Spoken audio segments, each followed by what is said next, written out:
Salutare tuturor și bine la un nou episod. Astăzi să vă învăț cum să dați turntable pe pil. Turntable pe pil e extrem de ușor.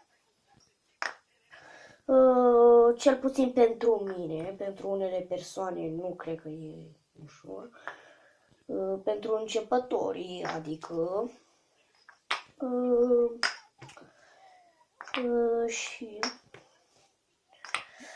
ăștia sunt pașii la turntable. Mai întâi învățați să dați așa până când vă vine bila asta, să-i zic bilă, să vină drept, adică pac, să fie așa și să exersați până când vine drept.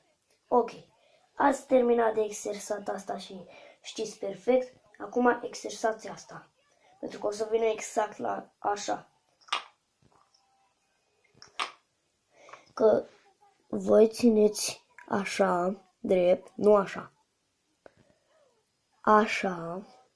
Și aruncați așa și să vină pe spike. Și exersați de multe ori, exersați și apoi v-a ieșit turntable. Sper că v-am ajutat în episodul de azi. Eu am fost Denis și ne revedem în videoclipurile celelalte. Pa, pa!